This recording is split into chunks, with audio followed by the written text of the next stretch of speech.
C'est avec une révérence que nous venons devant toi aujourd'hui parce que nous parlons de choses qui sont profondes, qui sont importantes et le risque de dévier, de dire des bêtises est très grand.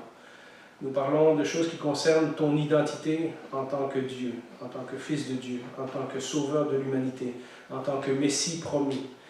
Et ce sont des choses sur lesquelles nous ne pourrons pas dévier. Ce sont des choses sur lesquelles nous devons avoir une certitude et que cette certitude soit basée sur ta parole. Alors aujourd'hui, quand je parle, Seigneur, je te demande de m'aider que les paroles que j'exprime soient claires et que ce que les gens entendent par l'aide de ton Saint-Esprit puisse être tout aussi clair dans leur cœur. Nous venons chacun avec nos questionnements, avec nos bagages, avec notre expérience, parfois des expériences d'un autre arrière-plan d'Église, et nous voulons mettre cela de côté et être prêts à réviser nos opinions et nos positions à la lumière de la Bible. Nous te demandons ton aide ce matin, parce que c'est de toi que nous parlons, Jésus. Amen. Alors, vous savez que la semaine passée, j'ai fait un message qui s'appelle, c'est la première partie, les 7 fois où Jésus a dit « Je suis quelque chose hein. ». Je suis le pain de vie, je suis le bon berger, je suis la porte des brebis, etc. Et on en avait vu 4 sur les 7 la semaine passée, et on va voir les 3 autres aujourd'hui. Et donc, nous regardons cette série d'affirmations que Jésus a fait dans le Nouveau Testament et qui se trouvent tous dans l'Évangile de Jean. Donc, si vous êtes intéressé, vous lisez l'Évangile de Jean et vous allez retrouver ces expressions-là que Jésus a fait à propos de lui-même et dans lequel il utilisait une métaphore pour expliquer non seulement sa mission, hein, donc le bon berger, on comprend ce qu'un berger est supposé de faire, mais aussi son identité, puisqu'en disant le bon berger, Jésus s'identifiait au bon berger du psaume 23, qui était une image de Dieu. Et donc, Jésus utilise des métaphores dont la source se trouve dans l'Ancien Testament. Et c'est important, on a regardé justement les références de l'Ancien Testament, des vérités que les Juifs, au temps de Jésus, auraient compris, parce qu'évidemment, eux étaient familiers avec la Bible. Hein. C'était une culture et un peuple qui lisait et qui vivait de la parole de Dieu. Et donc, nous devons faire un petit exercice de retourner dans le temps pour essayer de comprendre ce que ces expressions veulent dire. En passant, si vous étiez là la semaine passée, et sinon je vous donne aussi de toute façon un avertissement, les métaphores qui sont utilisées dans la Bible, il faut toujours faire attention de les interpréter à la lumière des textes bibliques et non pas à la lumière de ce que nous on pense que ça veut dire aujourd'hui. Donc, lorsqu'on parle du bon berger, par exemple, on va retourner dans les textes de l'Ancien Testament qui décrivent ce qu'est un bon berger. Et on ne fait pas un message en développant des nouvelles idées sur qu'est-ce que pourrait être un berger aujourd'hui, puis un berger, il faut qu'il soit grand, un berger, il faut qu'il soit fort, etc. J'ai entendu beaucoup de messages dans les églises sur des choses comme ça, mais qui ne sont pas tirés de la Bible. Et dans ce cas-là, on fait la même chose qu'on a fait quand on a parlé de la Vierge Marie et ces choses-là. On extrapole des choses qui ne sont pas dans la Bible. Et donc, c'est pour ça que c'était important pour moi de faire référence à ce que ces images-là signifient dans l'Ancien Testament pour qu'on comprenne bien le sens de ce que Jésus est en train de dire. D'accord? Alors, aujourd'hui, on va voir les 3 dernières expressions et ce sont 3 peut-être les plus difficiles à étudier. Et donc, on va parler d'abord de celle où Jésus a dit « Je suis la résurrection et la vie ». C'est un verset qui est souvent cité lors des enterrements et ces choses-là. Et nous lisons ça dans Jean chapitre 11. De nouveau, je n'ai pas cité tout le chapitre, mais j'ai pris quelques versets clés. Je vous invite à relire attentivement le chapitre, mais on va de toute façon prêcher sur la résurrection de Lazare dans quelques temps, donc on reviendra sur ce chapitre. Marthe dit à Jésus, « Seigneur, si tu avais été ici, mon frère ne serait pas mort. Cependant, même maintenant, je sais que tout ce que tu demanderas à Dieu, Dieu te l'accordera. » Jésus lui dit, « Ton frère ressuscitera. » « Je sais, lui répondit Marthe, qu'il ressuscitera lors de la résurrection, le dernier jour. » Et Jésus lui dit, « Je suis la résurrection et la vie. Celui qui croit en moi vivra, même s'il meurt. » Jésus dit ça à Marthe au moment où Lazare est décédé, déjà depuis quelques jours, et où Marthe accourt devant Jésus et lui dit, « Seigneur, si tu étais arrivé plus tôt, hein, peut-être parce qu'elle avait vu que Jésus avait guéri des gens et connaissait la réputation de Jésus. » Et puis on voit encore que même là, dans ce contexte, elle croit encore que Jésus peut faire un miracle, puisqu'elle dit, je sais que tout ce que tu demanderas à Dieu, Dieu te l'accordera. Donc, elle a une certaine confiance, elle a entendu parler que Jésus avait déjà ressuscité la fille de Jairus, avait ressuscité le fils de la veuve de Naïn, et à plusieurs reprises, donc Jésus avait déjà manifesté son autorité sur la mort, son pouvoir sur ce domaine-là qui avant appartenait à Satan et qui maintenant entrait sous le contrôle de Jésus. Eh bien, il avait déjà ramené les gens à la vie et elle croit que Jésus peut le faire. Mais quand même, elle rajoute dans sa phrase, elle croit aussi que son frère ressuscitera le dernier jour. Les Juifs pensaient qu'à un moment donné, Dieu remet le monde en ordre et que seuls les Juifs qui ont été très pratiquants et très croyants vont ressusciter, y compris les Juifs de l'Ancien Testament, etc. Et donc, ils avaient un peu cette notion de la résurrection au dernier jour. Mais Jésus prend tout ce que Marthe croit et le ramène à tout de suite, le ramène au présent. Hein? Et c'est ça qui est choquant dans l'expression de Jésus. Alors, pour tout juif pratiquant au temps de Jésus, c'était clair, lorsqu'on lisait l'Ancien Testament, que la source de la vie, c'était Dieu. Celui qui donne la vie, c'est Dieu dans l'Ancien Testament. C'est partout dans l'Ancien Testament. Ça commence au tout premier livre de la Bible, dans la Genèse, alors que dans Genèse chapitre 2, verset 7, ça nous dit comment Dieu a créé l'homme. L'Éternel Dieu façonna l'homme avec la poussière de la terre, il insuffla ou il souffla un souffle de vie dans ses narines et l'homme devint un être vivant. Donc pour quelqu'un qui a été élevé dans la religion juive, pour quelqu'un qui a lu la Bible depuis qu'il est tout petit, eh bien il prend ça pour acquis. Celui qui donne la vie, celui qui permet qu'il y ait une naissance et une vie dans un être humain, eh bien c'est Dieu. Vous vous rappelez que c'est Dieu qui contrôle la vie dans tout l'Ancien Testament. À 2 reprises, Dieu fait une exception, il reprend Enoch directement avec lui et Élie avec lui directement. Mais dans tous les autres cas, on entend parler que c'est Dieu qui choisit le moment qu'on est né et le moment où on meurt. Ce qui est important de saisir, ce n'est pas seulement que Dieu donne la vie, mais que Dieu est la vie. Je vous explique. Par nature, et on l'a vu dans le cours de doctrine, Dieu est éternel. Donc s'il est éternel, ça veut dire qu'il existe tout le temps, ça veut dire qu'il vit tout le temps. Donc la vie fait partie de la nature de Dieu, c'est pas quelque chose d'à côté, hein? C'est quelque chose que Dieu est. Dieu est la vie, c'est pas juste que Dieu donne la vie, comme s'il avait un pouvoir surnaturel, la vie vient de lui-même. Et souvent dans les rencontres de Jésus, nous voyons que les gens veulent obtenir quelque chose de Jésus, comme Marc dit ici, hein, je sais que tout ce que tu demanderas à Dieu, il te le donnera, mais les gens ne se rendent pas compte que Jésus est en train d'offrir lui-même. Il ne veut pas offrir quelque chose, il veut se donner lui-même, il veut que les gens l'acceptent lui, qu'ils accueillent Jésus lui-même.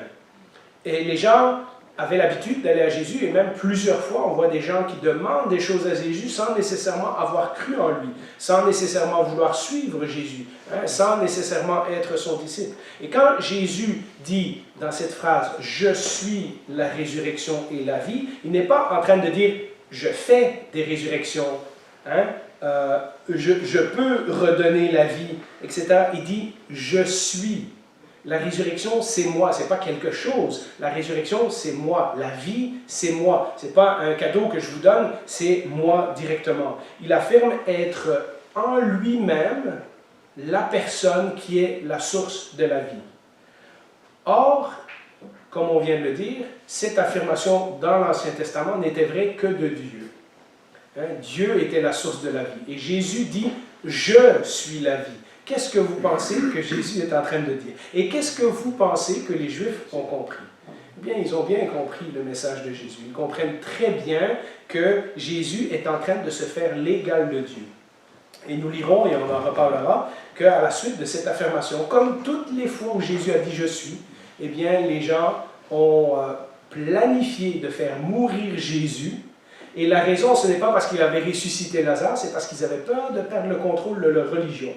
Nous lisons que les pharisiens ont dit, on va le tuer et on va tuer Lazare aussi parce que sinon tout le peuple va aller après lui. Et donc, vous voyez, alors que Jésus est en train de se faire l'égal de Dieu et dire, si vous me recevez, vous recevrez la vie de Dieu, eux, ils pensent que, ah, on va perdre le contrôle des foules, il faut le tuer. Ce qui est un peu ironique, parce que tuer celui qui est la vie, vous comprenez, c'est pas très logique. Hein? Et donc, à de nombreuses reprises dans l'Ancien Testament, on voit ce que Jésus est en train d'affirmer à propos de lui-même, et qui est vrai à propos de Dieu. Vous savez, dans l'histoire de Jonas, quand Jonas descend dans le fond de la mer et qu'il est dans le séjour des morts et qu'il crie au Seigneur et que le Seigneur lui rend la vie. Dans Job, il y a d'autres fois où il dit que le Seigneur lui a rendu la vie. David, dans plusieurs psaumes, reconnaît que si le Seigneur n'intervient pas, il va mourir.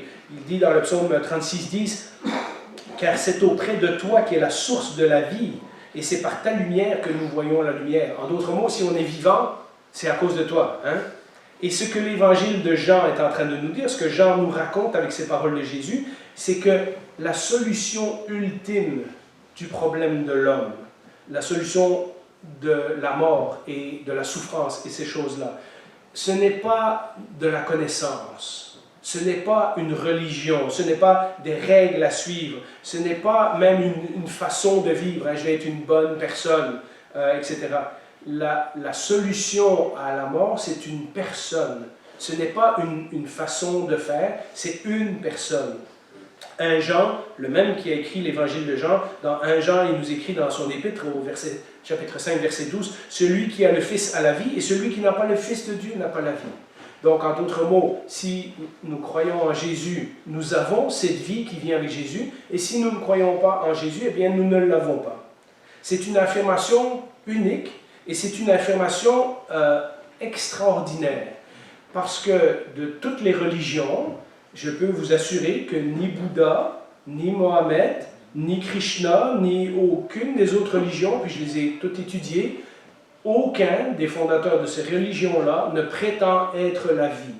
Aucun des fondateurs de cette religion ne prétend être la résurrection. Pas juste faire une résurrection, mais être la résurrection. Si vous croyez en moi, vous ne mourrez pas, vous vivrez. Hein? C'est seulement Jésus qui dit ces choses-là. Alors encore une fois, comme je l'ai dit la semaine passée, ou bien Jésus était un fou, hein, il vivait dans l'illusion qu'il était quelqu'un, puis il était un fou, ou alors il dit vrai. Il n'y a pas d'autre choix. Ou il se pensait pour un autre, ou alors il croyait vraiment ce qu'il disait. La Bible nous dit que Jésus ne fait pas juste donner la vie ou donner la résurrection, mais qu'il est la vie. C'est en lui qu'on trouve la vie. Et si c'est le cas, ça explique pourquoi la mort ne pouvait pas le retenir. Vous voyez, Jésus n'est pas juste ressuscité comme certaines personnes disent parce que Dieu a vu ses bonnes œuvres et il a dit, parce que dans certaines religions on dit que Jésus était comme nous, mais que Dieu l'a fait devenir fils de Dieu parce qu'il avait vu comment Jésus avait bien performé. Mais vous voyez, si Jésus est la vie en lui-même, la mort ne pouvait pas le retenir. Comment est-ce que la mort peut combattre la vie? Et donc, Jésus est ressuscité parce qu'il était la vie et non pas parce qu'il avait fait des bonnes choses. Hein? Le Nouveau Testament nous dit que ceux qui croient en Jésus reçoivent dès maintenant cette vie spirituelle qui dure éternellement. Et cela, ça nous associe à la victoire de Jésus sur la mort. Tout comme Jésus a vaincu la mort, si nous croyons en Jésus qui est la vie, eh bien nous avons déjà la victoire sur la mort. C'est-à-dire que pour nous, chrétiens, la mort n'est qu'une étape, puisque c'est juste une étape sur le chemin de notre vie éternelle. L'étape où notre corps doit passer, mais nous avons déjà en Jésus la vie éternelle. Si nous croyons que nous avons en Jésus la victoire sur la mort, alors nous pouvons être confiants que quand Dieu dit qu'il va nous donner la vie éternelle, il va nous la donner. Vous savez pourquoi? Parce qu'il est la vie et parce qu'il ne peut pas mentir. Et donc, si nous croyons en ce Dieu, au Dieu de la Bible, eh bien nous savons déjà que nous avons la vie éternelle. Je ne pense pas m'avancer en disant aux ceux qui sont chrétiens parmi vous, ceux qui ont accepté de devenir disciples de Jésus et qui le suivent depuis des années, que vous avez cette certitude qu'après votre mort, vous êtes dans la présence du Seigneur, n'est-ce pas? Et donc, on a cette certitude, pourquoi? Parce que la Bible nous l'enseigne. Colossiens 3,4 nous dit « Quand Christ, notre vie, apparaîtra, alors vous apparaîtrez aussi avec lui dans la gloire. » Donc il y a ce petit moment où notre corps va être enterré, mais où nous avons par l'Esprit déjà la vie éternelle en nous, jusqu'au moment de la résurrection finale. Mais vous voyez, la résurrection finale n'est pas seulement un événement futur, que bon, on va mourir, on va être enterré quelque part, et puis à un moment donné, etc., etc. Ce que Jésus est en train de dire, c'est que votre résurrection finale, si vous croyez en moi, c'est une assurance présente. Vous pouvez déjà compter là-dessus dès maintenant. Quand nous connaissons Christ, comme je l'ai dit, la mort n'est qu'une étape. Car en ayant Christ, nous sommes déjà vivants.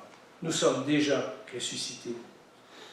Cela lie avec la prochaine affirmation de Jésus, et je comprends que pour certains d'entre vous, ces passages sont difficiles. C'est pour ça qu'il faudra revoir le message sur YouTube et relire les notes et approfondir vos études. Mais Jésus a dit aussi « Je suis le chemin, la vérité et la vie ». Alors ça, c'est une expression très connue de Jésus. C'est même le slogan sur notre pamphlet d'église et sur notre panneau à l'extérieur. Dans Jean 14, Jésus lui dit « Je suis le chemin, la vérité et la vie ». Et il ne faut pas oublier la deuxième partie du verset, « On ne vient au Père qu'en passant par moi ». Un des versets les plus connus du Nouveau Testament. Et parfois, nous oublions que Jésus est en train de dire ça lors de son dernier repas.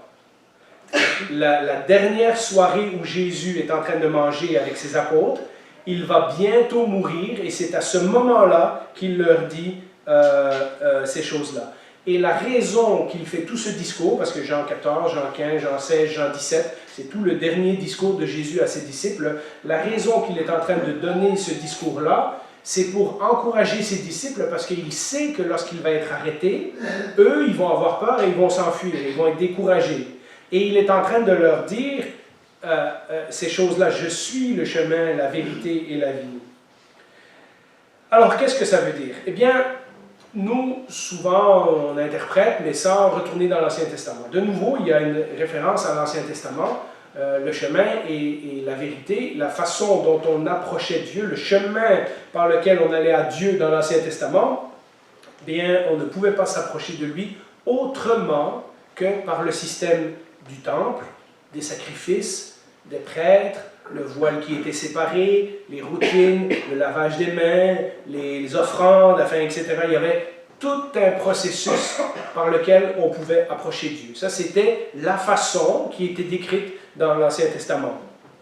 C'est d'ailleurs ce que l'apôtre Thomas suppose, puisque au verset précédent, lorsque Jésus dit « Je m'en vais bientôt » et vous en connaissez le chemin, et Thomas dit « Ben non, on ne sait pas où tu vas, car on ne connaît pas le chemin. » Et ce que Thomas est en train de dire, c'est comme tout bon juif, il cherchait c'est quoi les trucs qu'il doit faire pour être dans le royaume de Dieu. Hein? C'est quoi les étapes, c'est quoi les rituels qu'il doit suivre pour pouvoir suivre Jésus.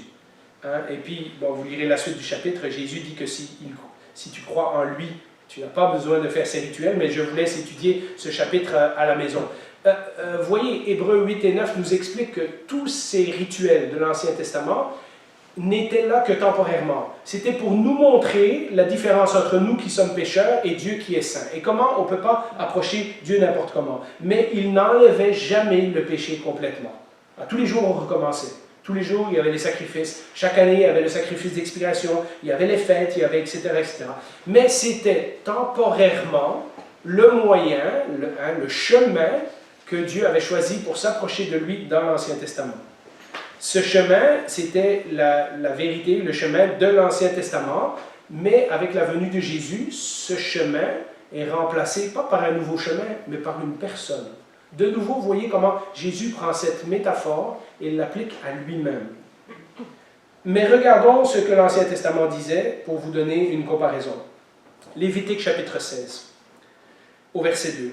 L'Éternel dit à Moïse, et je vous dis, si vous lisez Lévitique chapitre 16, c'est choquant, parce qu'il y a deux des fils d'Aaron qui sont morts juste avant, parce qu'ils se sont présentés devant Dieu de pas la bonne façon.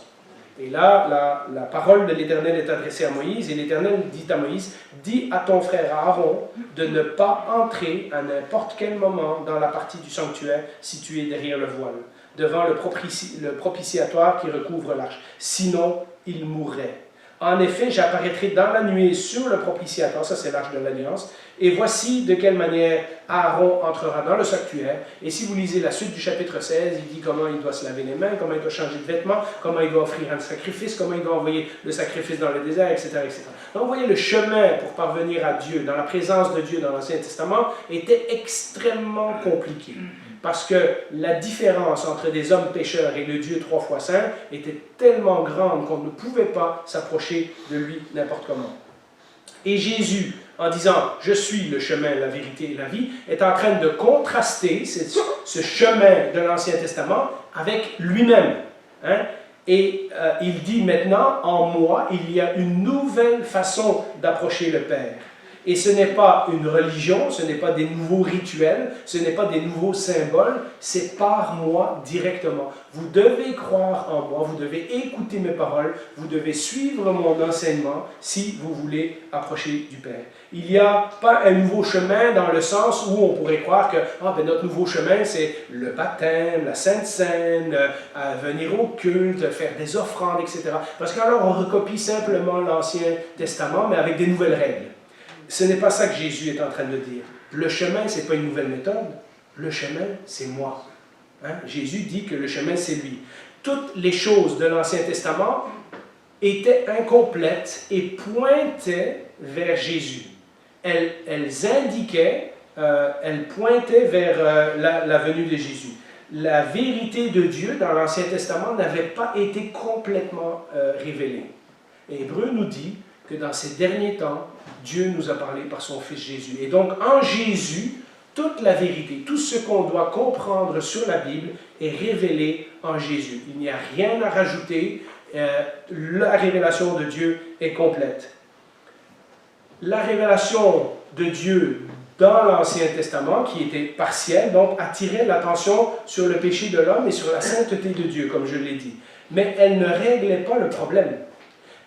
Et puisque chaque jour c'était à recommencer. Or, Hébreu nous dit que maintenant Jésus, par son sacrifice, parce qu'il a donné sa vie, a réglé le problème du péché une fois pour toutes.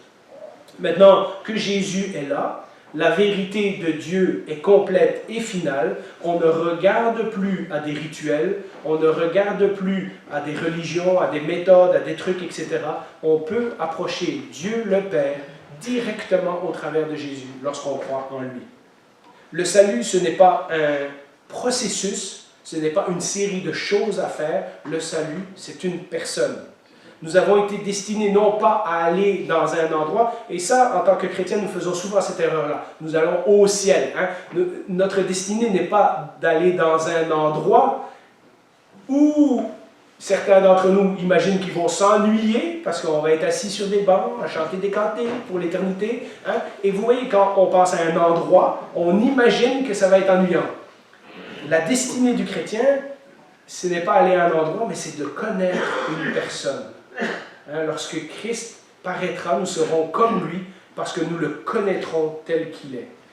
Voilà la destinée du chrétien. Du coup, nous sommes confrontés à cette affirmation qui choque encore notre société parce que si vous regardez un petit peu YouTube et Internet et tout ça, ben, quand Jésus dit « Je suis le chemin, la vérité et la vie », en grec, c'est l'article défini. Ce n'est pas un chemin, ce n'est pas une vérité, ce n'est pas une façon d'approcher Dieu, c'est définitif. Et alors, notre société aujourd'hui n'aime pas d'être si catégorique, n'aime pas ce que ce verset-là peut signifier. Parce que Jésus est en train de prétendre qu'il est le seul chemin, la seule vérité pour approcher du Père. Et donc, ce que Jésus est en train de dire dans cette affirmation, c'est que tous les chemins ne mènent pas à Dieu. Et toutes les religions ne sont pas une expression différente d'une seule et même croyance. Ce n'est pas comme si j'essayais de réfléchir un peu à ça, comment logiquement c'est illogique. Ce n'est pas comme si Dieu est tellement inaccessible que différentes civilisations à différentes époques ont inventé différents moyens d'arriver à Dieu, mais que dans le fond tout est beau, tout est correct, tout le monde croit la même chose finalement. D'abord, quand vous étudiez les religions, vous voyez que les affirmations des religions sont contradictoires. Quand une affirme une chose et l'autre affirme le contraire, elles ne peuvent pas être vraies. Mais aussi, ça ferait de Dieu comme un genre de personnage schizophrène. Hein? ben, Dieu, il est là quelque part, mais comme les humains ne savaient pas comment s'approcher de lui, il leur a laissé le choix de trouver différentes méthodes, etc. Or, la Bible nous dit que Dieu s'est révélé, que Dieu a parlé, que Dieu avait un plan précis, que ce Dieu s'est impliqué dans l'histoire de l'humanité, en particulier dans l'histoire d'un peuple qui s'appelait Israël, et que Dieu a mis des étapes pour qu'on le connaisse, et qu'il y a une seule vérité à propos de Dieu, et que les autres religions sont dans l'erreur. Alors, la Bible nous dit que tous nos efforts, tous nos moyens de parvenir à Dieu, toutes les religions qu'on s'est inventées, que ce soit la réincarnation, que ce soit les prophètes, que ce soit ci, que ce soit ça, c'est jamais suffisant parce que ce sont nos efforts. La Bible nous dit au contraire que nous ne cherchions pas Dieu et c'est Dieu qui est venu vers nous. C'est Dieu qui a envoyé son Fils. C'est Jésus qui est descendu sur la terre. Ce n'est pas nous qui avons trouvé un chemin vers Dieu. Et si Jésus alors est véritablement le Dieu qui s'est incarné, qui est venu sur la terre, alors il n'y a qu'un seul chemin vers Dieu et c'est Jésus. Il y en a un seul qui est mort pour nos péchés. C'est Jésus. Il y en a un seul qui nous offre le pardon et la vie éternelle. C'est Jésus. Et il y en a un seul qui a osé affirmer, celui qui m'a vu, a vu le Père. C'est ce qu'il dit à Thomas quelque temps après ce verset-là. Vous pensez peut-être que c'est arrogant de la part de Jésus de prétendre qu'il est le seul chemin. Et vous dites, mais Jésus, pour qui il se prend? Ben, je vous invite au lire au chapitre précédent, au Jean chapitre 13. C'est Jésus qui dit « Je suis le chemin, la vérité et la vie ». Au chapitre 13, il se met à genoux, puis il lave les pieds de ses disciples.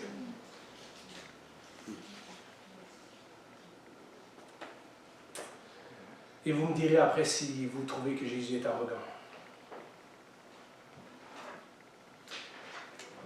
Et puis, Jésus dit une dernière phrase, et ça aussi, nous, on n'est pas familier avec ça, et il faut faire un petit exercice d'histoire. Je suis le vrai cep, ou je suis la vraie vigne. En français, c'est traduit cep, mais dans les traductions anglaises, c'est vraiment la vigne. Dans Jean chapitre 15, verset 1, donc la suite de son discours ici, quelques temps plus tard, toujours pendant le dernier repas, je suis le vrai cep, ou la vraie vigne, et mon Père est le vigneron. Et puis au verset 5, je suis le cep, et vous êtes les sarments, les branches. Celui qui demeure en moi et en qui je demeure, porte beaucoup de fruits, car sans moi, vous ne pouvez rien faire. Vous voyez de nouveau toute cette vie organique qui découle lorsqu'on est connecté à Jésus. On ne fait pas suivre une religion ou des règles, on vit avec une personne, on découvre une personne, on donne notre vie à quelqu'un. Jésus aussi a dit ça peu avant sa mort, dans la pièce où il mangeait le dernier repas. Et le dernier repas de la Pâque avec ses disciples d'ailleurs. Et c'était pour les encourager à persévérer dans les moments difficiles qu'ils vont vivre. Il sait très bien que quand il va se faire arrêter, ses disciples vont avoir peur. Et il est en train de leur dire, restez branchés sur moi. Vous êtes des branches, restez connectés sur moi. Hein? Sans moi, vous ne pouvez rien faire. Sans moi, vous ne survivrez pas à ce qui va bientôt se passer. La vigne est une métaphore qui est très populaire dans la Bible. Si vous avez lu l'Ancien Testament, vous le savez qu'elle se retrouve à de nombreuses reprises, et c'était une partie importante de la culture juive. En Israël, on plantait des vignes, on cultivait les vignes, et donc c'était une image que le peuple juif aurait reconnue tout de suite. Il savait que la vigne, c'était quand même un des arbres qui est le plus difficile à faire grandir convenablement. Parce que si on laisse une vigne aller tout seul, il y a toutes sortes de branches qui poussent dans tous les sens, elle se recroqueville sur elle-même, etc. C'est une culture qui prend beaucoup de soin. Et dans l'Ancien Testament, la vigne, c'est une image du peuple d'Israël. Et dans de nombreux passages, on voit que la vigne, l'Israël, c'était comme une vigne dont le Seigneur était le propriétaire et il s'en était occupé. Hein, on voit ça dans Psaume 80, versets 9 et 10. Tu avais arraché de l'Égypte une vigne, tu as chassé des nations et puis tu l'as plantée.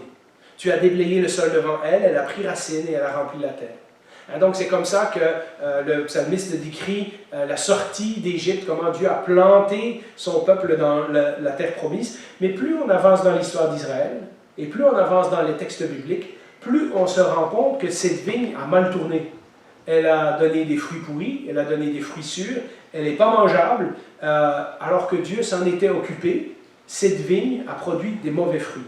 Osée chapitre 10, verset 1, « Israël était une vigne fertile qui produisait beaucoup de fruits. Plus ses fruits étaient abondants, plus il a multiplié les autels, c'est-à-dire les autels à d'autres dieux.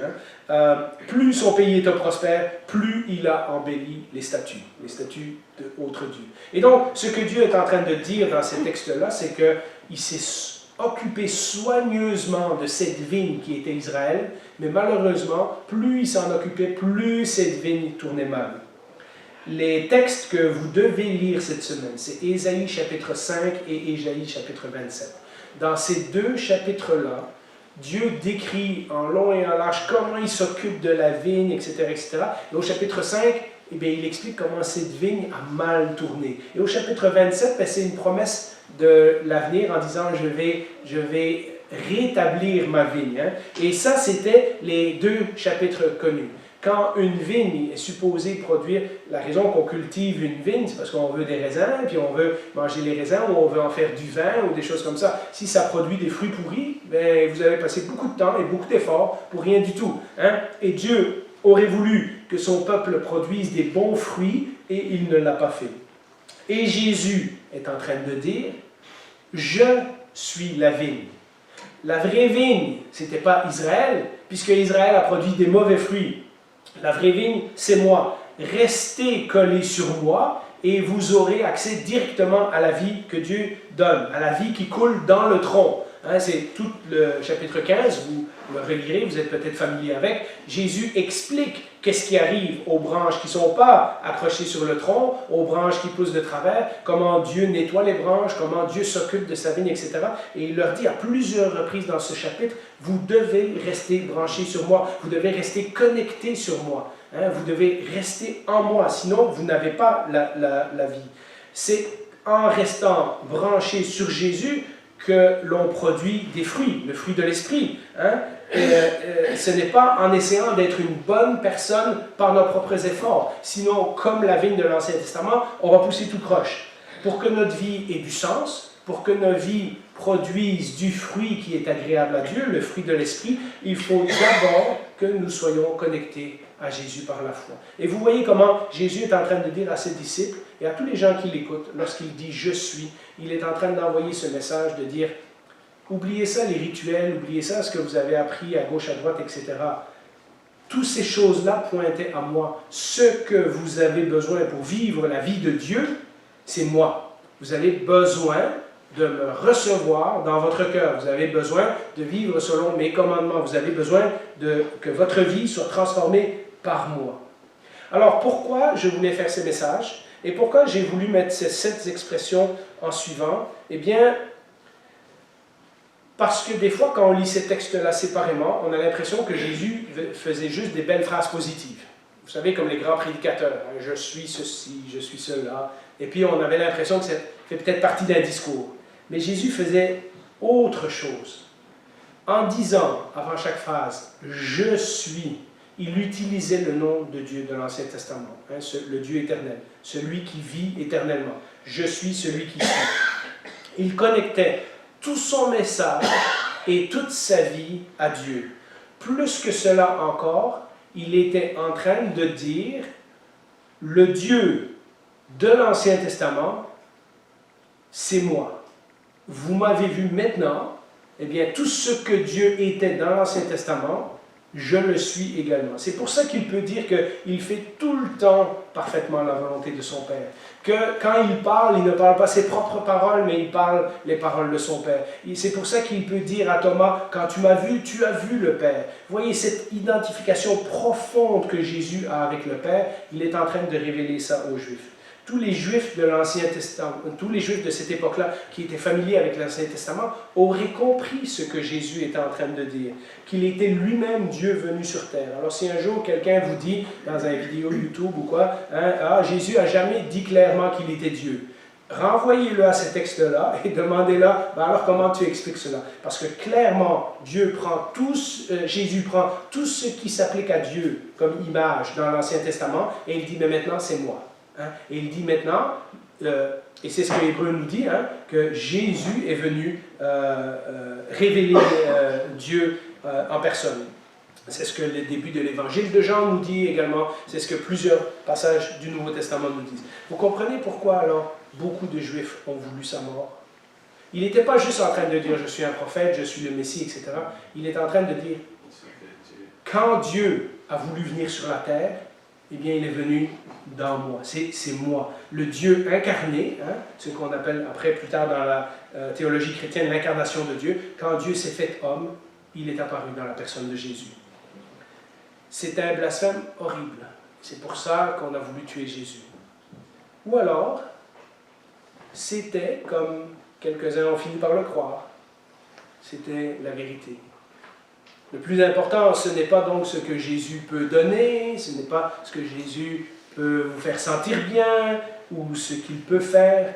Le plus important à savoir et à être convaincu aujourd'hui, c'est qui Jésus est. Qui il est. Est-ce qu'il est vraiment le Dieu qu'il proclame être? Et si, alors, il est vraiment ça, s'il est vraiment Dieu qui est venu parmi nous, qu'est-ce que ça doit changer dans notre vie? Je vous laisse réfléchir à ça. Prions.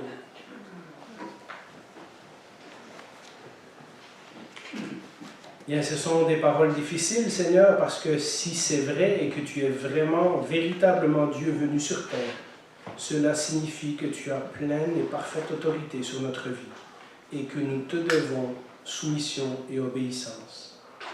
Nous savons qu'un jour, la Bible nous dit que tout genre de toute nation se prosternera devant toi et reconnaîtra que tu es le roi des rois et le Seigneur des seigneurs. Mais en attendant, tu nous appelles et tu nous demandes à venir à toi volontairement.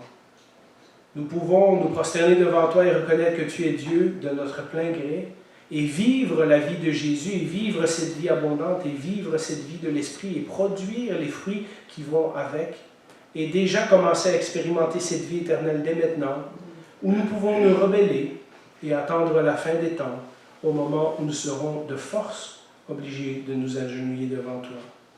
Alors Seigneur, aide-nous aujourd'hui à prendre la bonne décision. Amen.